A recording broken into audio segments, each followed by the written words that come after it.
Assalamualaikum warahmatullahi wabarakatuh. Nama saya Puji Wismaningrum dengan NIM 11711004. Di sini saya perwakilan dari kelompok 6 ingin membahas presentasi kemarin tentang kelompok kami, yaitu hubungan sekolah dan masyarakat. Yang kami bahas di dalamnya yaitu tentang pengertian sekolah dan masyarakat, hubungan sekolah dan masyarakat, tugas pokok humas dalam pendidikan, peranan sekolah dalam administrasi Husemas, kemudian fungsi dan tujuan hubungan sekolah dan masyarakat. Yang kelima yaitu fungsi dan peranan komite sekolah dalam meningkatkan mutu pendidikan.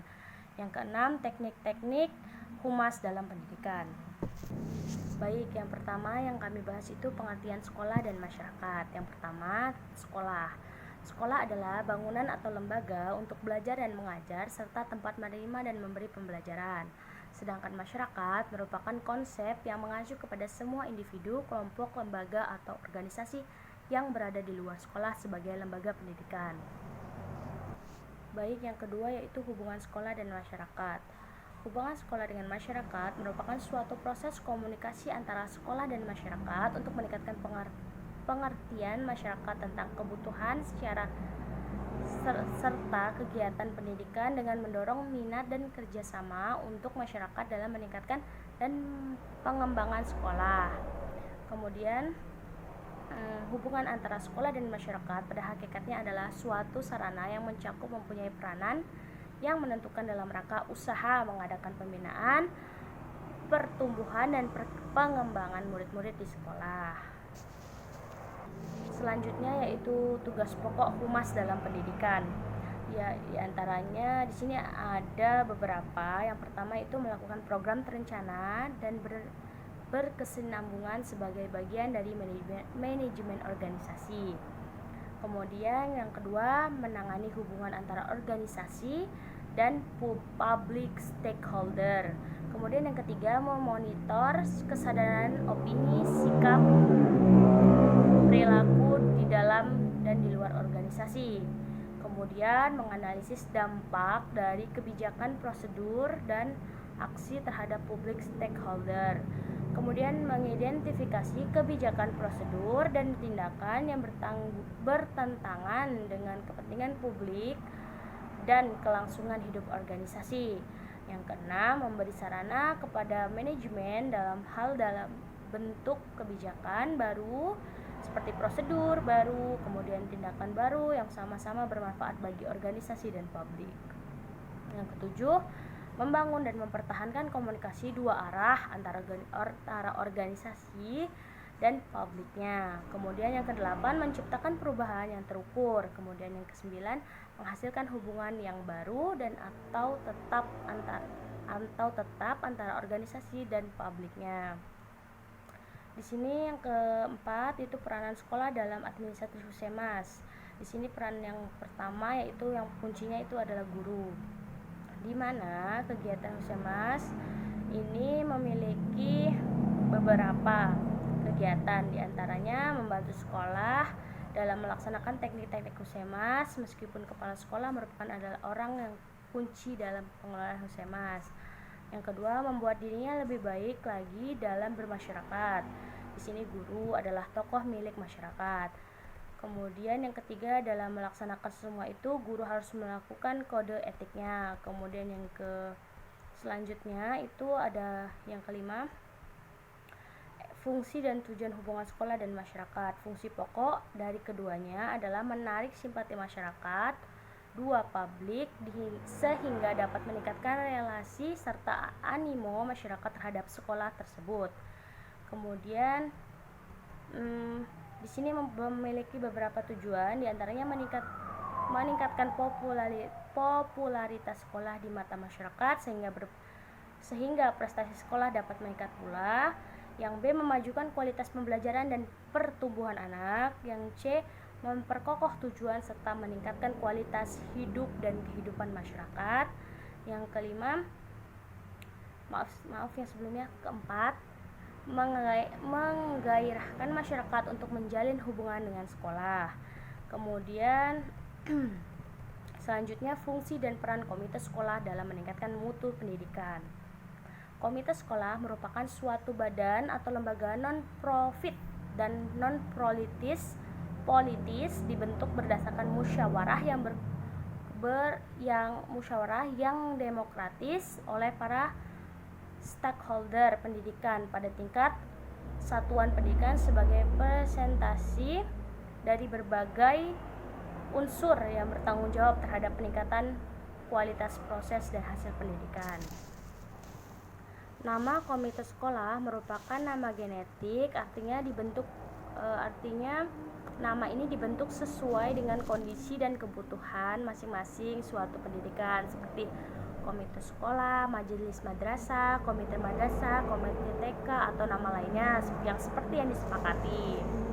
Tujuan dari pembentukan komite sekolah ini antara lain agar ada suatu organisasi masyarakat sekolah yang konsen, komit, dan mempunyai loyalitas serta peduli terhadap peningkatan kualitas sekolah. Dan tujuan dibentuknya lagi komite sekolah ini sebagai suatu organisasi masyarakat sekolah adalah mewadahi dan menyalurkan aspirasi dan prakarsa masyarakat dalam melahirkan kebijakan operasional dan program pendidikan di suatu pendidikan. Kemudian meningkatkan tanggung jawab dan peran serta masyarakat dalam menyelenggarakan pendidikan suatu pendidikan. Kemudian menciptakan suasana dan kondisi transparan, akuntabel, dan demokratis. Kemudian di sini lagi ada tentang peranan komite sekolah. Di sini peranannya sebagai pemberi pertimbangan dalam penentukan dan pelaksanaan kebijakan pendidikan di satuan pendidikan. Kemudian pendukung pemikiran maupun tenaga dalam penyelenggaraan pendidikan di satuan pendidikan, kemudian pengontrol, kemudian mediator antara pemerintah dengan masyarakat di satuan pendidikan.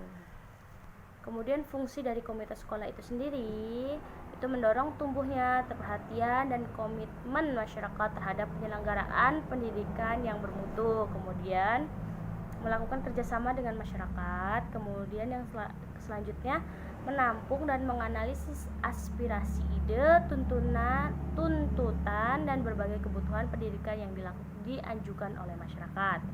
Selanjutnya memberikan masukan, pertimbangan, dan rekomendasi kepada satuan pendidikan mengenai kebijakan, rencana, kriteria tenaga kerja, kriteria kinerja, kemudian kriteria fasilitas pendidikan.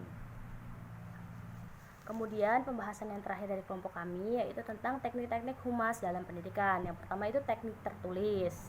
Dalam teknik tertulis ini dapat digunakan melalui media buku kecil.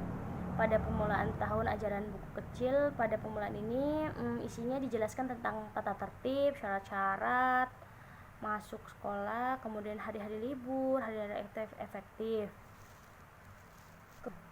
Kemudian pamflet ini merupakan selembaran yang biasanya berisi tentang sejarah lembaga pendidikan tersebut, staf pengajar, fasilitas yang tersedia, kegiatan belajar. Kemudian yang ketiga, berita kegiatan murid. Berita ini dapat dibuat sederhana mungkin pada selembaran kertas yang berisi informasi singkat tentang kegiatan-kegiatan yang dilakukan di sekolah tersebut. Kemudian catatan berita gembira. Catatan ini biasanya ditulis di selembaran itu juga dan diberikan kepada orang tua. Hanya saja catatan berita gembira ini berisi tentang keberhasilan seorang murid. Kemudian yang kelima, buku kecil tentang cara membimbing anak.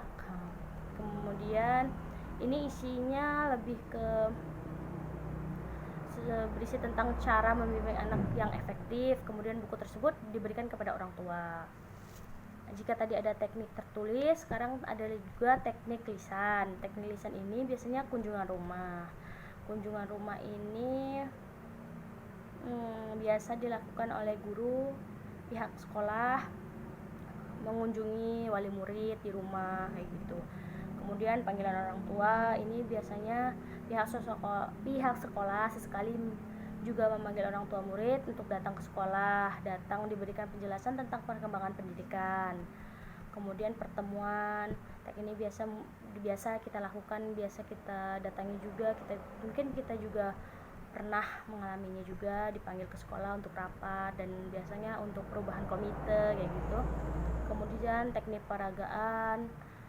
peragaan ini biasanya berupa pameran keberhasilan murid, misalnya di TK menampilkan anak-anak bernyanyi, pembacaan puisi dan lain-lain. Kemudian teknik elektronik, teknik ini biasanya pihak sekolah dapat menggunakan sarana elektronik misalnya dengan telepon, televisi, radio sekaligus sebagai sarana untuk promosi pendidikan.